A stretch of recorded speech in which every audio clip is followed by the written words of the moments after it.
اعوذ باللہ من الشیطان الرجیم، بسم اللہ الرحمن الرحیم۔ الحمد للہ رب العالمین والصلاة والسلام علی اشرف الانبیاء والمرسلین نبینا و سیدنا محمد صلی اللہ علیہ وسلم وعلی آلہ واصحابہ اجمعین ومن تبعہم بإحسان الی یوم الدین، اما بعد، رب اشرح لی صدری ویسر لی امری واحلل عقدۃ من لسانی یفقہوا قولی واجعل لی وزیرا من اہلی۔ اللهم ربنا ألهمنا رشدنا وأعذنا من شرور أنفسنا، اللهم أرنا الحق حقا وارزقنا اتباعه وأرنا الباطل باطلا وارزقنا اجتنابه ولا تجعله ملتبسا علينا فنضل واجعلنا للمتقين إماما، اللهم وفقنا لما تحب وترضى وتقبل منا فإنك خير المتقبلين، اللهم صل على محمد وعلى آل محمد وبارك وسلم، اللهم صل على سيدنا محمد وعلى آل سيدنا محمد وبارك وسلم۔ آپ تمام حضرات و خواتین سے گزارش ہے کہ درود شریف پڑھ لیں۔ اللہم صلی علی محمد وعلی آل محمد کما صلیت علی ابراہیم وعلی آل ابراہیم انک حمید مجید، اللہم بارک علی محمد وعلی آل محمد کما بارکت علی ابراہیم وعلی آل ابراہیم انک حمید مجید، اللہم آمین یا رب العالمین۔ قال اللہ تبارک و تعالی فی القرآن المجید، اعوذ باللہ من الشیطان الرجیم، یوم ندعو کل اناس بإمامہم فمن اوتی کتابہ بیمینہ فاولئک یقرؤون کتابہم ولا یظلمون فتیلا، ومن كان في هذه أعمى فهو في الآخرة أعمى وأضل سبيلا، فقال رسول الله صلى الله عليه وسلم إنما الأعمال بالنيات وإنما لكل امرئ ما نوى، فمن كانت هجرته إلى الله ورسوله فهجرته إلى الله ورسوله، ومن كانت هجرته لدنيا يصيبها أو امرأة ينكحها أو يتزوجها فہجرته الی ما ہاجر الیہ او کما قال رسول اللہ صلی اللہ علیہ وسلم۔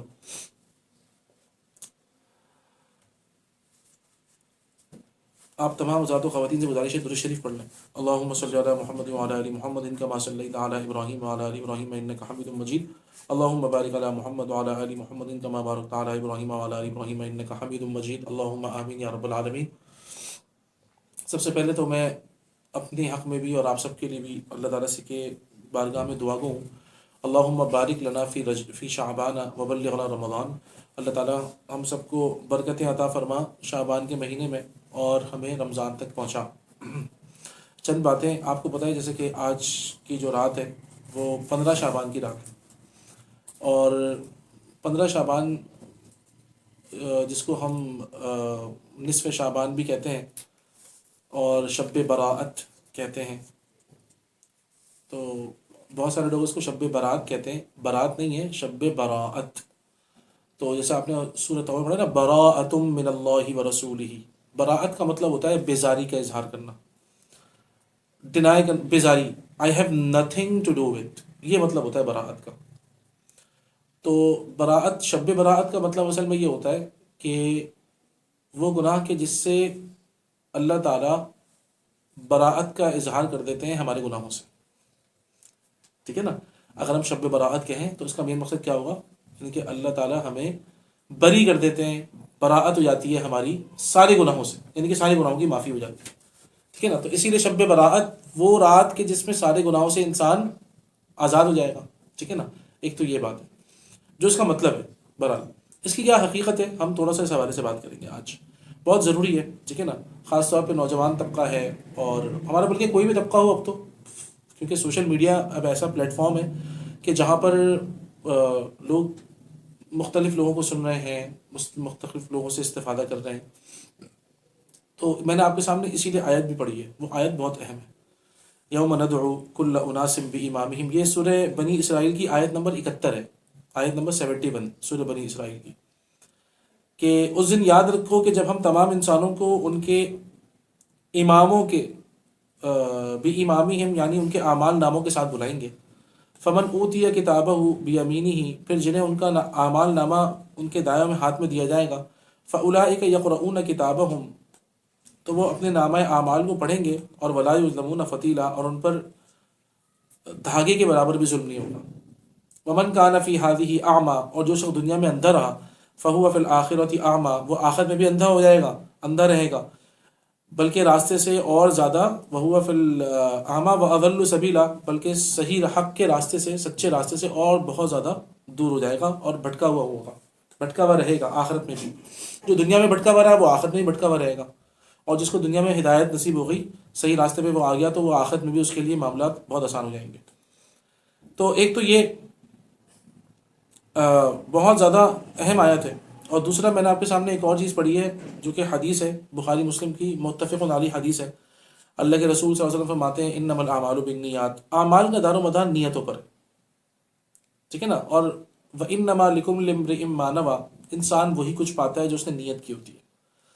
تو فمن کانت ہجرتہ الی اللہ ورسولہ، جو کوئی ہجرت کرتا ہے اللہ اس کے رسول کی طرف، تو اس کی ہجرت اللہ اس کے رسول کی طرف ہوتی ہے، اور جو کوئی اپنے وطن کو چھوڑتا ہے یا کوئی اور کام کرتا ہے کسی اور مقصد کے لیے، تو اس کی ظاہری بات ہے نیت جیسی اس کی نیت ہوتی ہے ویسے اس کو ثواب ملتا ہے، یا اس کو ویسے ہی اس کو صلہ ملتا ہے، اس کا بدلہ ملتا ہے۔ تو یہ بات بہت اہم ہے، میں نے آپ کے سامنے اسی لیے رکھی ہے۔ اور بھی بہت ساری احادیث ہیں جو کہ آج کے حوالے سے میں سنانا چاہوں گا۔ ایک اور حدیث جو کہ متفق علیہ ہے، من عمل عملا لیس علیہ امرنا فہو رد، اللہ کے رسول صلی اللہ علیہ وسلم فرماتے ہیں، اما عائشہ رضی اللہ عنہا سے مروی ہے کہ جس نے کوئی ایسا عمل کیا لیس علیہ امرنا، کہ جس پر ہمارا حکم نہیں ہے، اللہ کے رسول نے اس کو حکم نہیں دیا، فہو رد، تو وہ مردود عمل ہے۔ من احدث فی امرنا ھذا ما لیس منہ فہو رد، اسی ایک روایت ہے کیا، جس نے کوئی ایسی بات کی جس پر ہمارا عمل نہیں ہے، فہو رد، تو وہ عمل مردود ہے، ٹھیک ہے نا۔ اچھا، جہاں تک 15 شعبان کے حوالے سے نا، تو چند باتیں یہ ذہن میں رکھیں۔ ایک تو یہ ذہن میں رکھیے گا کہ اللہ سبحانہ و تعالیٰ نے کچھ باتیں تو ایسی ہیں جو کہ جس کے لیے کسی رات کی تخصیص نہیں ہے، یعنی کہ کوئی اسپیشل نائٹ نہیں رکھی اللہ پاک نے۔ اللہ تعالیٰ پورے سال روزانہ رات کے جو آخری پہر ہوتا ہے اس میں اللہ تعالیٰ آسمان دنیا پہ نزول فرماتے ہیں، اور کہتے ہیں حل من سائل فاعطیہ، ٹھیک ہے نا، کیا ہے کوئی سوال کرنے والا میں اس کو دوں، حل من مستغفر فاغفر له، ہے کوئی مغفرت کا طلبگار کہ جس کی میں مغفرت کروں، حل من مستجیب فاستجیب له، ہے کوئی مصیبت کا مارا میں اس کی مصیبتیں دور کروں۔ یہ روزانہ رات کو ہوتا ہے، ہر مطلب آپ اس میں سمجھیں آپ کہ کوئی ایسی رات گزرتی نہیں ہے، ٹھیک ہے نا، اس میں کوئی خاص رات نہیں ہے کہ آج رات کو اللہ تعالیٰ ہوں گے یا کل نہیں ہوں گے، ایسا نہیں ہے۔ بہرحال اچھا، اس حوالے سے ہمارے یہاں ہم ایک تو دیکھتے ہیں اہل عرب کا بھی عمل۔ اچھا، ہمارے یہاں لوگوں کا معاملہ یہ ہوتا ہے زیادہ تر وہ سعودی عرب کو دیکھ کے چل رہے ہوتے ہیں۔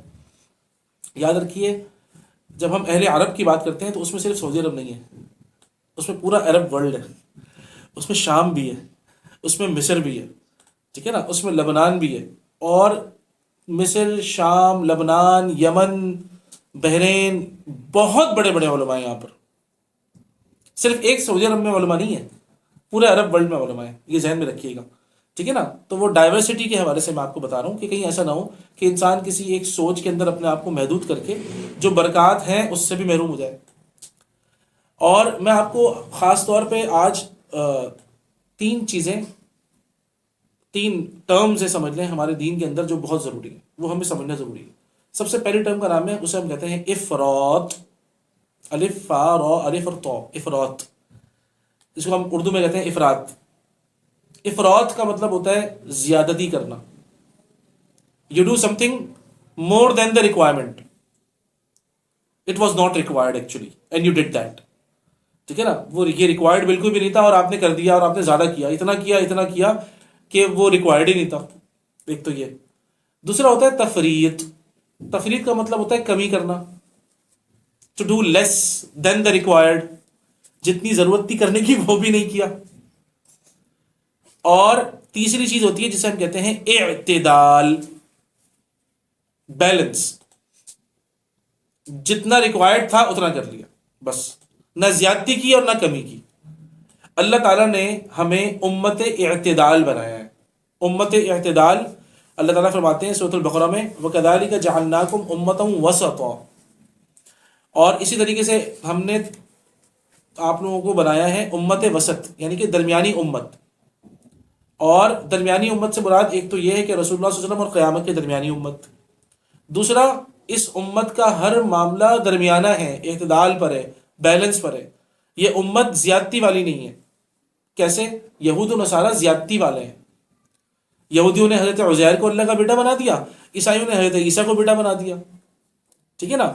تو جتنا ریکوائرڈ نہیں تھا اتنا اس سے بھی زیادہ کر گئے یہود، اور جس کی ریکوائرمنٹ تھی وہ بھی نہیں کیا عیسائیوں نے۔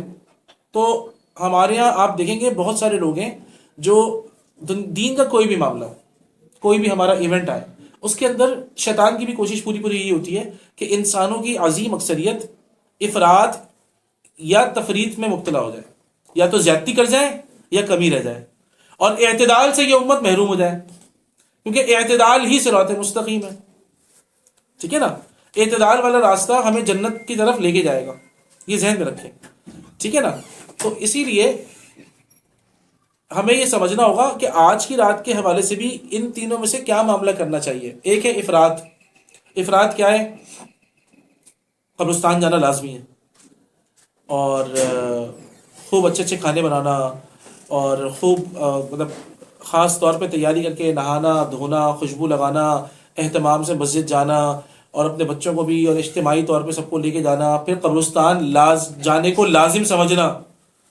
ٹھیک ہے نا؟ قبرستان جانے کو لازم. پھر حلوے وغیرہ بنانا، اور اسی طریقے سے لوگوں کو انوائٹ کرنا. یہ وہ ساری چیزیں ہیں جس کا کوئی تعلق نہیں ہے. It was not required actually. یہ کچھ کرنے کی ضرورت ہی نہیں تھی. ٹھیک ہے نا؟ اور اس میں اکثر آپ دیکھیں گے زیادہ تر لوگ ایک تو یہ کہ مختلف خرافات میں مبتلا ہوتے ہیں. ٹھیک ہے نا؟ مختلف قسم کی گیدرنگز ہوتی ہیں، اور اس کے علاوہ ایک اور چیز بھی ہے. ایک تو یہ چیز ہے، دوسری چیز ہے عبادتوں کے اندر لمبی لمبی نوافل پڑھنا، خاص طور پہ جماعت کے ساتھ کرنا. یہ ساری چیزیں بہرحال یہ ذہن میں رکھیے گا کہ it was not required, it is not required actually. اس کی کوئی ضرورت ہی نہیں ہے. اچھا، دوسرا تفرید کیا ہے؟ تفرید کا مطلب یہ ہوتا ہے کہ آپ نیچے جائیں گے. کتنا نیچے جائیں گے؟ کہ آپ اپنے آپ کو اتنا ریجڈ کر دیں، اتنا ریجڈ ہو جائیں آپ، اس قدر آپ کے اندر ریجڈنس، جس کو ہم جمود کہتے ہیں، کہ آپ اتنا ریجڈ ہو گئے کہ ہر چیز ہی بدعت ہے. کوئی ذرا سی بات پڑھ رہا ہے تو وہ بھی بدعت ہے، قرآن پڑھ رہا ہے تو وہ بھی بدعت ہے. انا للہ و انا الیہ راجعون. اللہ کے بندوں، تھوڑا سا اپنے آپ کو فلیکسیبل رکھیں. ایسی بات نہیں ہے. آپ کو پتہ ہے صحابہ اکرام میں سے تقریباً 12 سے 15 صحابہ اکرام سے روایتیں مروی ہیں اس رات کے حوالے سے. سلف صالحین کے اعمال مروی ہیں. اس میں کوئی شک نہیں. مجھے کسی سے بالکل بھی اختلاف نہیں ہے جو یہ کہے گا کہ بھئی روایات صحیح نہیں ہے. بات صحیح ہے، روایات ضعیف ہیں. ایک لفظ ہوتا ہے روایات صحیح نہیں ہے، اور ایک ہوتا ہے روایات ضعیف ہیں. ان دونوں میں بڑا فرق ہے نا؟ اگر میں کہوں کہ 15 شعبان کے حوالے سے کوئی بھی روایت صحیح نہیں ہے، ایک تو یہ لفظ ہے. ٹھیک ہے نا؟ اور اگر میں یہ کہوں کہ 15 شعبان کے حوالے سے جو روایات ہیں وہ ضعیف ہیں.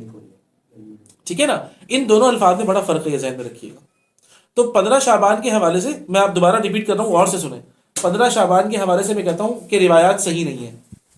ایک لفظ میرا یہ ہے. اور دوسرا میں آپ سے کہتا ہوں کہ 15 شعبان کے حوالے سے روایات ضعیف ہیں. روایات صحیح نہیں ہے اس کا مطلب ہے کوئی ایک بھی روایت صحیح نہیں ہے. روایات ضعیف ہے مطلب ہے تو لیکن تھوڑی سی کمزوری ہے ان میں. ٹھیک ہے نا؟ دونوں میں کتنا فرق ہو جائے گا سوچیں آپ. تو اسی لیے میں آپ کو یہ بتا رہا ہوں کہ بہت ساری، اور ایک تو امت کا عمل بھی ہے. پھر ایک اور چیز بتانی چاہیے جو کہ نہیں بتائی جاتی ہے. ایک ہے عمل متواتر. عمل متواتر آپ لوگ سمجھیے گا. ٹھیک ہے نا؟ جیسے کہ تراویح کی نماز ہے، یہ عمل متواتر ہے. عمل متواتر کا مطلب کیا ہوتا ہے؟ کوئی بھی ایسا عمل جو اللہ کے رسول صلی اللہ علیہ وسلم میں بڑی کثرت سے ہوا، لوگوں کی بہت بڑی میجورٹی نے اس کو کیا، اور اس کے بعد ہر زمانے میں اس کے کرنے والے اتنے زیادہ لوگ تھے اس عمل کے کہ اتنے سارے لوگ مل کر کسی جھوٹ کے اوپر عمل نہیں کر سکتے تھے اگر کوئی جھوٹ ہوتا واقعی. تو یہ یاد رکھیے گا کہ نصف جو شعبان 15 شعبان کی جو رات کا جو جتنے بھی معاملات ہیں عبادات کے حوالے سے ہوں یا جس حوالے سے بھی ہوں، تو واقعتاً وہ عمل متواتر بھی نہیں ہے نا؟ ہاں، لیکن عمل متواتر جب نہیں ہے تو کیا ہے؟ علماء کے بہت سارے اہل علم اور علماء کے اس کے اوپر بھروسہ ہوا، اور اہل علم کا اس کے اوپر عمل ہے. ٹھیک ہے نا؟ اور وہ کس طرح؟ کیونکہ محدثین کا ایک اصول ہے. اللہ تعالیٰ ہمارے تمام محدثین پر اپنی کروڑوں رحمتیں نازل فرمائے. محدثین کا اصول کیا ہے؟ جب بہت ساری ضعیف روایتیں ہوں، ٹھیک ہے نا، بہت ساری ضعیف روایتیں ہوں، کسی میں کوئی راوی کا مسئلہ ہے، کسی میں کوئی چین پوری پراپر نہیں آ رہی ہے، لیکن حدیث تو مل گئی نا. بہرحال بہت ساری احادیث اگر جمع ہو جائے نا، ضعیف میں، ضعیف کی بات ہو رہی ہے یاد رکھیے گا، بہت ساری جب جمع ہو جائیں اور ان سے کوئی لا میکنگ نہیں ہوتی، ان سے آپ کو لا میکنگ نہیں کرنی ہے.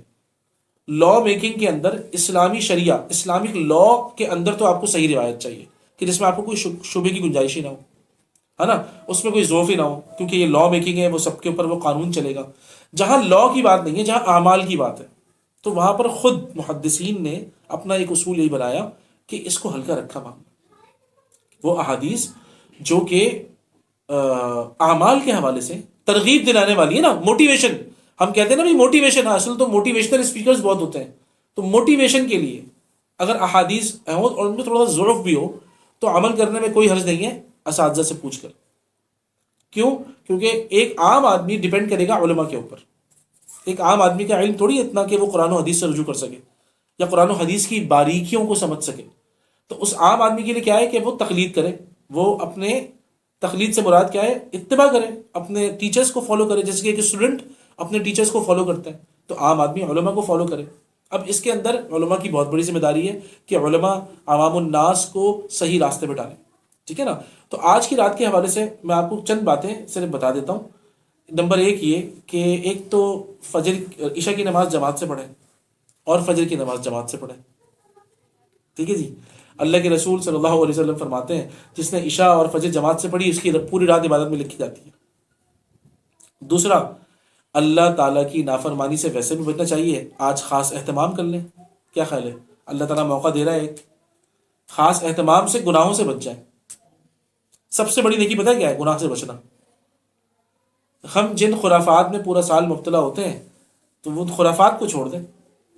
سب سے بڑی عبادت کیا ہوگی؟ خرافات کو چھوڑ دینا، جن خرافات میں اس وقت امت ہے، ٹھیک ہے نا، جن خرافات میں اس وقت امت ہے، مثال کے طور پہ سوشل میڈیا ہے، فلمیں دیکھنا ہے، ڈرامے دیکھنا ہے، بد نظری کرنا ہے، ٹھیک ہے نا، سوشل میڈیا پلیٹ فارمز کے اوپر بیٹھ کے گھنٹوں باتیں کرنا ہے، یا پھر یہ کہ اپنے وقت کو برباد کرنا ہے کہیں اور جا کر، ان ساری چیزوں سے اپنے آپ کو بچا لیں۔ خاص طور پہ اگر کچھ کرنا چاہتے ہیں تو واقعتاً، ٹھیک ہے نا، تو پھر کیا ہے کہ جو عشاء کے بعد کے مسنون اذکار ہیں ان سب کو پڑھیں، سورہ ملک کی تلاوت کر لیں، ٹھیک ہے نا، سورہ سجدہ کی تلاوت کر لیں، یہ آپ کے روٹین میں ہونا بھی چاہیے۔ جن لوگوں کے روٹین میں ہے بہت اچھی بات ہے۔ اور خاص طور پہ یہ کہ جو لوگ تہجد نہیں پڑھ پاتے، رات کو اٹھ نہیں پاتے، وہ 2 رکعت یا 4 رکعت پڑھ لیں، اور اس کے بعد اس میں اللہ تعالیٰ سے دعا مانگ لیں کہ اللہ تعالیٰ واقعتاً اگر آج کی رات میں جو خیر ہے وہ مجھے عطا فرما دیجیے گا، اور آج کی رات میں خدا نخواستہ مطلب اگر ایسا نہ ہو کہ محرومی کا باعث ہو جائے، اپنی نافرمانی سے بچا لیجیے گا، ٹھیک ہے نا، کیونکہ بہت سارے معاملات ہیں، بہت سارے الفاظ لکھے ہوئے ہیں کہ بھائی میں اگر آپ کو اس کا ایک خلاصہ یا لب لباب بتاؤں کہ اس رات میں عبادت کرنے والوں کی بخشش کر دی جاتی ہے، ٹھیک ہے نا۔ دوسرا یہ کہ نامہ اعمال پورے سال کے اللہ تعالیٰ ہینڈ اوور کرتے ہیں فرشتوں کے، اس میں تو یہ حدیث تو بہت ہی مشہور بھی ہے کہ ایک آدمی جو ہے نا اپنی شادی کی تیاری کر رہا ہوتا ہے حالانکہ اس کا نام مردوں میں لکھا ہوا ہوتا ہے۔ تو اگر ایسا ہو معاملہ خدا نہ خواستہ، اچھا ایک اور حدیث ہے جو کہ بالکل صحیح ہے کہ اللہ کے رسول صلی اللہ علیہ وسلم سے پوچھا گیا تھا کہ آپ شعبان میں اتنے زیادہ روزے کیوں رکھتے ہیں؟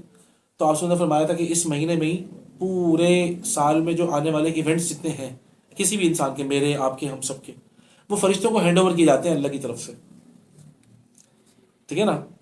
تو اللہ کے رسول صلی اللہ علیہ وسلم، اور صحیح بات ہے اس کے اندر یہ بھی فیصلہ ہوا ہوتا ہے کہ اس آدمی کو اگلا رمضان ملے گا، اگلا شعبان یا رمضان ملے گا نہیں ملے گا، لکھا ہوا ہوتا ہے سب، میرا آپ کا سب کا۔ تو اللہ کے رسول نے فرمایا کہ اگر میرا نام مردوں میں شامل ہو، خدا نہ خواستہ کوئی نہ کوئی سال تو ایسا ہوگا نا جس میں ہمارا نام مردوں میں بھی شامل ہوگا، بھائی ہم تو اپنی پلاننگ کر رہے ہوں گے، اپنے حساب سے چل رہے ہوں گے، لیکن اگر ہمارا وقت اور ہمارا رزق اس دنیا سے مکمل ہو گیا تو ہمیں جانا ہوگا یہاں سے۔ تو اللہ کے رسول صلی اللہ علیہ وسلم نے فرمایا میں یہ چاہتا ہوں کہ میرا نام جب لکھا جائے تو میں روزے سے ہوں۔ کتنی بڑی حکمت ہے، سوچیں آپ، ٹھیک ہے نا۔ اچھا اس میں پورے شعبان کا مہینہ ہے، یہ ذہن میں رکھیں آپ، اس میں کوئی خاص 15 شعبان کی رات یا 15 شعبان کا دن نہیں ہے، یہ ذہن میں رکھیں، ٹھیک ہے نا۔ ہمیں تخصیص تو ہمیں ویسے بھی نہیں کرنی، لیکن میں آپ کو بتا رہا ہوں دیکھیں اس پہ زیادتی کا شکار نہ ہو۔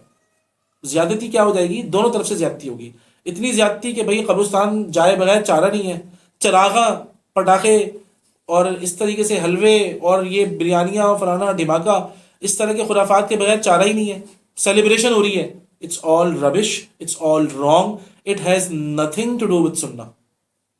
لیکن دوسری طرف میں آپ کو کیا بتاؤں، ایسا بھی نہیں ہے کہ اپنے آپ کو اتنا سخت کر لو، اتنا سخت کر لو کہ جو عبادت ہو سکتی ہے وہ بھی نہیں کرے آدمی، ایسا نہیں ہے بھائی۔ اور جو علماء نے بتایا نا سب سے بہترین چیز کیا ہوتی ہے، وہ یہی ہوتی ہے سنت کی پیروی۔ نمبر ایک، اس رات میں بھی خاص طور پہ آپ عشاء فجر جماعت سے پڑھی آپ نے۔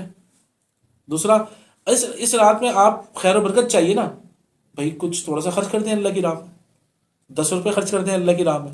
اور صرف یہ دعا کر لیں اللہ سے، یا اللہ تعالیٰ اگر اس رات کی کوئی خیر و برکت ہے تو ہمیں نصیب فرما دے، کیا ٹینشن ہے اس سے؟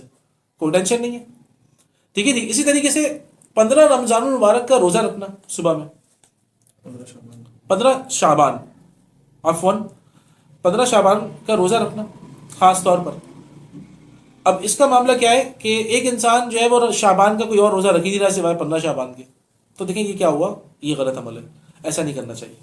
ہاں کوئی شخص اس نیت سے رکھے بھائی کل پیر کا دن ہے اور اتفاقی کل 15 شعبان بھی ہے، تو اگر اللہ تعالیٰ سے دعا کریں کہ اللہ تعالیٰ میں تو سنت کی نیت سے روزہ رکھ رہا ہوں کہ اللہ کے رسول صلی اللہ علیہ وسلم پیر اور جمعرات کو روزہ رکھا کرتے تھے، ٹھیک ہے نا۔ اگر شعبان کے روزے کے حوالے سے واقعتاً کوئی اگر اس میں کوئی برکت ہوگی اللہ تعالیٰ تو مجھے نصیب کر دیجیے گا، میں خاص کر 15 شعبان کا روزہ نہیں رکھوں گا، ٹھیک ہے نا۔ علی رضی اللہ تعالی عنہ سے مروی ہے روایات کہ بھائی رات کا قیام اور دن کا روزہ، یاد رکھیے گا وہ روایات جو ہے ایک تو یہ کہ ضعیف ہے، ٹھیک ہے نا، اور بعض جگہوں پر تو یہ بھی کہا گیا کہ وہ من گھڑت ہے۔ اچھا اس حوالے سے ایک اور ایٹیٹیوڈ ہے، یہ ذہن میں رکھیے گا کہ ہماری عام الناس یہ افراط و تفرید کا شکار کیوں ہوتے ہیں، بہت اہم سوال ہے یہ۔ افراط و تفرید کا مطلب کیا ہے؟ افراط اور تفرید یعنی کہ ایکسٹرا کرنا یا بالکل بھی رجڑ جانا، اعتدال سے کیسے ہٹ جاتے ہیں؟ وہ یہ کہ یہ جو ریسرچ ہے نا احادیث کی، یہ علماء کی ہے۔ جب عام الناس اس میں لگ جاتے ہیں جن کا کوئی سبجیکٹ ہی نہیں ہے، یہ حدیث کیا ہوتی ہے، حدیث کے کیا مسائل ہیں، حدیث کے کیا معاملات ہیں، حدیث کے علوم کتنے ہیں، حدیث میں کون کون سی چیزیں بات مطلب ہوتی ہیں، اس میں راویوں کے معاملات کیا ہوتے ہیں، اسماء الرجال کا علم کسے کہا جاتا ہے، ایک عام آدمی کو اس کی بھنک بھی نہیں پڑی ہوتی۔ اور آپ دیکھیں کہ یہ ابلیس کا، شیطان کا ایک بہت بڑا وار ہوتا ہے کہ اتنا زیادہ جری ہو جاتے ہیں لوگ، بولے ہوتے ہیں یہ حدیث صحیح ہے اور یہ حدیث ضعیف ہے۔ پہلا سوال یہ ہونا چاہیے بھائی who are you to decide, who are you to decide, آپ ہیں کون کہ جس کی بات مانی جائے اور کہا جائے کہ حدیث صحیح یا ضعیف ہے؟ اللہ تعالیٰ ہم سب کی اس کیفیت سے حفاظت فرمائے، ٹھیک ہے نا۔ اور شیطان کا معاملہ کیا ہے؟ شیطان چاہتا ہے کہ عام الناس اس بحث میں پڑ جائیں تاکہ جو عمل ہو سکتا ہے، جو واقعتاً اگر کوئی برکت یا کوئی خیر ہوگی بھی اس رات میں، اس سے بھی انسان محروم ہو جائے، یا انسان صرف اور صرف ایسی خرافات میں لگے کہ جس کا نہ اسلاف سے کوئی تعلق ہو، نہ سنت رسول سے کوئی تعلق ہو، نہ صحابہ سے کوئی تعلق ہو۔ اللہ ہم سب کی حفاظت فرمائے، ٹھیک ہے نا میرے بھائیوں۔ میں نے تو آپ کو حدیثیں بھی سنائی ہیں، وہ اسی حوالے سے بخاری مسلم کی سنائی ہیں کہ بھائی کوئی ایسا عمل مت کر بیٹھنا کہ جو اللہ کے رسول صلی اللہ علیہ وسلم نے بھی نہیں کیا اور صحابہ نے بھی اس کو حکم نہیں دیا، ٹھیک ہے نا۔ اور نہ ہی ایسے اعمال سے پیچھے رہنا بھائی کہ جس کے اندر صحابہ نے بھی رغبت دکھائی ہے اور اللہ کے رسول صلی اللہ علیہ وسلم نے بھی ترغیب دلائی ہے۔ تہجد کی نماز میں تو کوئی اختلاف نہیں ہے نا بھائی، جو متفق علی اعمال ہے وہ تو کر لیں گے نا۔ ایسا تو نہیں ہے کہ آپ ریجڈنس کے اندر، جمود کے اندر کچھ بھی نہ کریں، شیطان تو چاہتا ہی یہی ہے۔ اتنے سخت ہو جاؤ، اتنے سخت ہو جاؤ کہ جو اعمال مسنونہ ہے وہ بھی چھوڑ دو۔ اگر ایک انسان آج کی رات میں صرف اعمال مسنونہ کرے نا تو اس کو ٹائم نہیں ملے گا، یقین کریں۔ کیا کیا پتا؟ نمبر 1 میں نے آپ کو بتایا عشاء کی نماز جماعت سے پڑھنا، سنتوں اور نوافل کا اہتمام کرنا، ٹھیک ہے نا۔ جس شخص کی آنکھ نہیں کھلتی وہ تہجد کی نماز پہلے بھی پڑھ سکتا ہے، تہجد کا وقت عشاء کی نماز کے بعد شروع ہو جاتا ہے، یہ ذہن میں رکھیے گا۔ تہجد کے وقت کے لیے سونا ضروری نہیں ہے۔ آپ نے جب عشاء کی نماز پڑھ لی، آپ جب عشاء کی سنتوں سے فارغ ہو گئے تو تہجد کا وقت شروع ہو چکا آپ کا، ٹھیک ہے نا۔ تو اس میں کیا ہے، 2 ترتیب ہوتی ہیں۔ ایک یہ کہ جن لوگوں کی آخر میں اٹھنے کی عادت نہیں ہے وہ سونے سے پہلے تہجد پڑھ لیں، اور جو رات کو اٹھ سکتے ہیں وہ تو پڑھتے ہی ہیں رات کے وقت اٹھ کے آرام سے آخری حصے میں۔ اور افضل زیادہ، اس کے اندر بھی دیکھیں رات شروع ہوئی ہے نا، تو شروع رات کے حصے سے زیادہ افضل، یہ افضلیت کا اعتبار ہے، یہ ذہن میں رکھیے، ٹھیک ہے نا، وہ ہے رات کا آخری حصہ، ٹھیک ہے نا۔ یہ ہے صرف، تو آپ اس کو میں جیسے آپ 2 سنتیں پڑھتے ہیں، 2 سنتوں کے بعد 3 وتر سے پہلے 2 رکعت تہجد کی نیت سے پڑھ لیں، ٹھیک ہے جی۔ تو تہجد میں تو کوئی اختلاف نہیں ہے، پھر وتر پڑھ لیں، ٹھیک ہے نا۔ تو امام احمد بن حنبل فرماتے ہیں بہت ہی برا آدمی ہے وہ جو وتر نہیں پڑھتا۔ اب سوچیں، تو وتر قضا نہیں ہونی چاہیے۔ صبح اشراق کی نماز سے پہلے پہلے ہمیں وتر سے فارغ ہونا ہے، یہ ذہن میں رکھیے، ٹھیک ہے نا، کیونکہ اشراق سے سورج کی پہلی کرن ہے اور سیکنڈ ڈے سٹارٹڈ، تو وہ جو رات تھی وہ بالکل جو آخری اینڈ ہو سکتا تھا اس کا، وہ ہو سکتا تھا اشراق سے پہلے پہلے، تو ظاہری بات ہے اس سے پہلے وتر ہم ختم کریں اپنی۔ اللہ تعالیٰ ہم سب کو توفیق عطا فرمائے بھائی، ہم سب کی اس میں غفلت ہے، تو یاد رکھیے گا وطر بہت اہم نماز ہے، ہم سب کو وطر کی باقاعدہ وطر کا اہتمام کرنا چاہیے، ٹھیک ہے نا. پھر سورۃ الملک کی تلاوت کریے، ٹھیک ہے جی، یہ بھی ظاہری بات ہے سنت مبارکہ. پھر سورۃ السجدہ کی تلاوت کریے، پھر سورۃ الواقعہ کی تلاوت کریے. اللہ کے رسول صلی اللہ علیہ وسلم کی سنت مبارکہ تھی، آپ صلی اللہ علیہ وسلم عشاء کے بعد مسبحات صورتیں پڑھا کرتے تھے.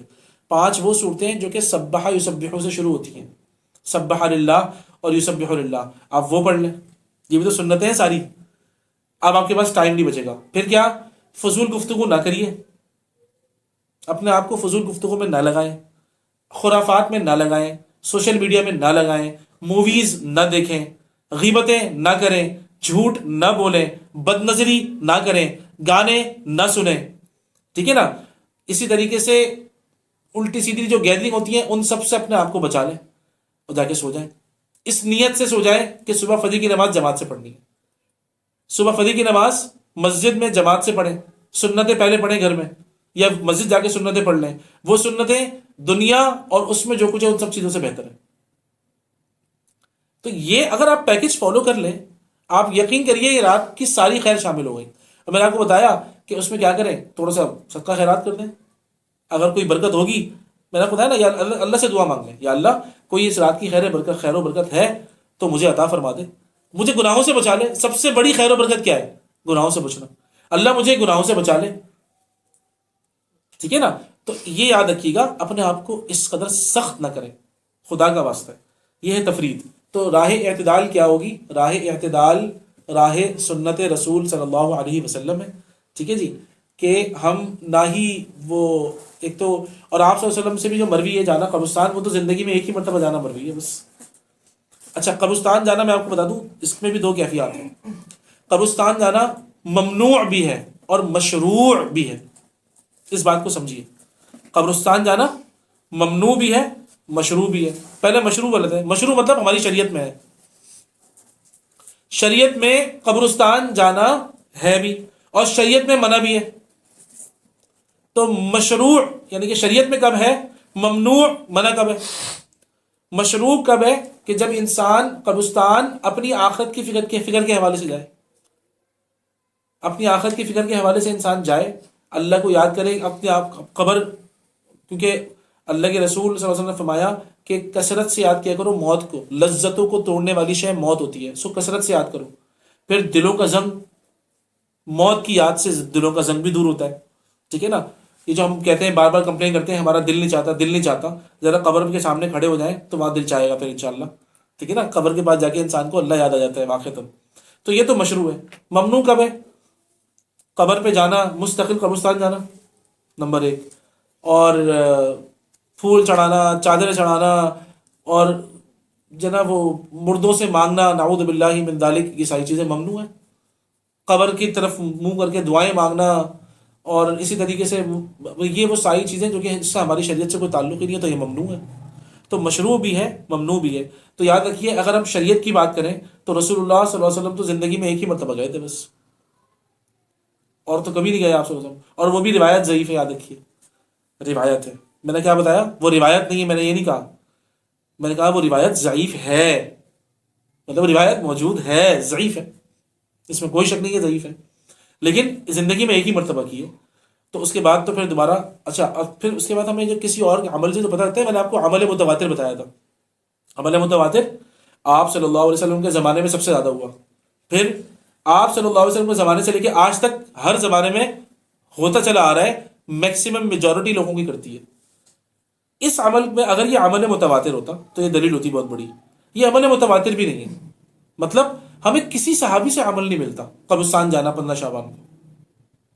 اس بات کو سمجھیے گا، 15 شعبان کو ہمیں کسی صحابی سے کوئی روایت نہیں ملتی کہ فلاں صحابی جاتے ہوں. ترغیب والی حدیث ہے حضرت علی کی، آپ کو پتا ہے وہ حضرت علی رضی اللہ عنہ کی حدیث وہ ضعیف، کچھ لوگوں نے تو اس کو ضعیف کہا ہے، لیکن اصل میں تو موضوع ہے، من گھڑت ہے. امام نووی رحمۃ اللہ علیہ نے اس کو موضوع کہا ہے. وہ حدیث من گھڑت ہے، اس کے اندر جو راوی ہے وہ تو حدیث سے گھڑتا تھا، وہ تو اس کو تو ہم مان ہی نہیں سکتے کسی بھی طریقے سے. تو یہ ذہن میں رکھیں کہ وہ علی رضی اللہ تعالی عنہ کے اوپر بھی بہتان ہو جائے گا پھر تو وہ ہے نا. تو اسی لیے یہ ذہن میں رکھیے کہ زندگی میں ایک ہی مرتبہ آپ صلی اللہ علیہ وسلم اگر گئے بھی ہوں گے، اس کے بعد کوئی صحابی سے کچھ مروی نہیں ہے، اور جتنے اسلاف کے آپ کو اعمال ملیں گے ان میں قبرستان جانا کہیں نہیں ملے گا آپ کو، قبرستان میں چراغا کرنا، ٹھیک ہے نا، خوب قبرستان کہیں نہیں ملے گا آپ کو، یا حلوے پکانا اور خوب بانٹنا، ایسا کچھ نہیں ملے گا آپ کو۔ سلف صالحین کے نیک اعمال کیا تھے؟ سنتوں کی پیروی کرنا، گناہوں سے اپنے آپ کو بچانا، ہاں اللہ کی راہ میں خیرات کر دینا، یہ بھی تو سنت ہی ہے، اور اس کا کوئی ٹائم ہی نہیں ہے، ٹھیک ہے نا۔ تو اگر اور اس کے علاوہ پھر کیا؟ کثرت سے دعا مانگنا، دعا اگر باقاعدہ اس میں کوئی خیر و برکت ہوگی تو ظاہری بات ہے اللہ تعالیٰ ہمیں اس میں سے کسی بھی چیز سے محروم نہیں رکھیں گے، اور وہ دعا مانگنا روزانہ ہی سنت ہے، تو آپ کے جو اعمال میں شامل ہے تو آپ دعا بھی کر لیجئے، ٹھیک ہے نا۔ تھوڑی سی عبادت سے مراد کیا ہے؟ سنت عبادت کریے جو سنت میں مذکور ہے، ہم اگر سنت عبادت بھی کر لیں گے نا تو ہمیں کسی اور چیز کا ٹائم نہیں ملے گا۔ خاص طور پر تسبیحات کا اہتمام کرنا، خاص طور پر جو ہے نا وہ صلاۃ التسبیح وغیرہ کا اہتمام کرنا، یہ سب چیزیں بہرحال اس رات کے ساتھ مخصوص ہو جائیں گی جس کی اجازت نہیں ہے اور جو نہیں کرنا چاہیے، ٹھیک ہے نا۔ ہاں اب صرف اور صرف تو میں نے آپ سے کہا کہ یہی ذرا تفصیل سے ان باتوں کو جو ہے آپ کے سامنے رکھ دوں۔ اللہ کے رسول صلی اللہ علیہ وسلم کی زندگی میں، صحابہ کرام کی زندگی میں ہمارے لیے بہترین اسوہ حسنہ ہے، ہمیں اس پہ عمل کرنا چاہیے، اور ہمارے پاس وہ اتنے سارے اعمال آلریڈی موجود ہیں کہ ہمیں کوئی نئی چیز کرنے کی ضرورت ہی نہیں پڑے گی اگر ہم سنت کو مضبوطی سے پکڑ لیں، ٹھیک ہے نا۔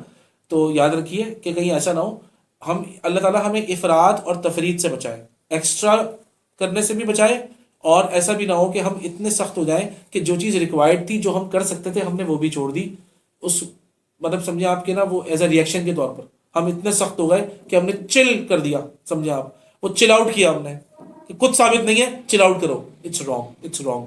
جو روزانہ کے نارمل اعمال ہوتے ہیں وہ کرنے چاہیے، اور جیسے کہ میں نے آپ کو بتایا خیر مانگ لیجیے، اللہ تعالیٰ واقعتاً کوئی خیر ہو اس رات میں ہمیں عطا فرمائیے، ٹھیک ہے نا۔ تو ہم اپنے سارے کام کریں، خاص طور پہ گناہوں سے بچیں۔ سب سے بڑی خیر کیا ہے؟ انسان اپنے آپ کو اللہ کی نافرمانی سے بچائے، ٹھیک ہے نا۔ اللہ تعالیٰ سے دعا ہے اللہ تعالیٰ ہمیں صراط مستقیم پر جو ہے نا استقامت عطا فرمائے، صراط مستقیم پر چلنے کی توفیق عطا فرمائے۔ ہم تمام جتنے بھی لوگ ہیں جو کہ اس حوالے سے گائیڈ کرنے والے ہیں، میری ان سب سے بھی گزارش ہے کہ خدا را امت کو صحیح گائیڈنس دیں، امت کو صحیح راستے پہ لگائیں، صحیح باتیں بتائیں، اور راہ اعتدال کی طرف لے کر آئیں، افراط و تفرید میں مت جائیں، اپنے دل کا بغض مت نکالیں، بلکہ راہ اعتدال انشاءاللہ جب ہم سنتوں کی پیروی کریں گے تو راہ اعتدال اللہ سبحانہ و تعالیٰ کی طرف سے انسان کو عطا ہوتی ہے، ٹھیک ہے نا۔ اور دوسری چیز کہ علماء کے ساتھ چمٹ کے رہیں، جو ان علوم کے ماہر ہیں ان کے ساتھ چمٹ کے رہیں، ٹھیک ہے نا، کیونکہ علماء جو آپ کو بتائیں گے انشاءاللہ صحیح علماء، ذمہ دار علماء، وہ کبھی اپنے نفس سے کوئی بات نہیں بتائیں گے آپ کو، وہ ہمیشہ آپ کو قرآن و حدیث سے انشاءاللہ گائیڈ کریں گے۔ اللہ تعالیٰ سے دعا ہے اللہ تعالیٰ ہمیں بھی ہدایت عطا فرمائے، تمام مسلمانوں کو ہدایت عطا فرمائے۔ ہم دعا کرتے ہیں ہمارے خاص طور پہ اس وقت جو فلسطین کے اندر جو آزمائش چل رہی ہے، آج بھی ہم نے جو ہے وہ نیوز میں پڑھا تقریباً 86 لوگوں کو شہید کیا گیا ہے، روزانہ شہادتیں ہو رہی ہیں۔ اللہ سبحانہ و تعالیٰ ہمارے فلسطین کے بہن بھائیوں کو، بوڑھوں کو، عورتوں کو، بچوں کو دیکھ رہے ہیں ہم پتھر کھا رہے ہیں، بیچارے پتے کھا رہے ہیں، لکڑیاں چبا رہے ہیں، اور یہاں پر تو بس ہمارے ملک کے اندر تو پتہ نہیں کیا چل رہا ہے۔ تو بہرحال ان کو تو اللہ نے اپنی راہ میں قبول کر لیا ہے۔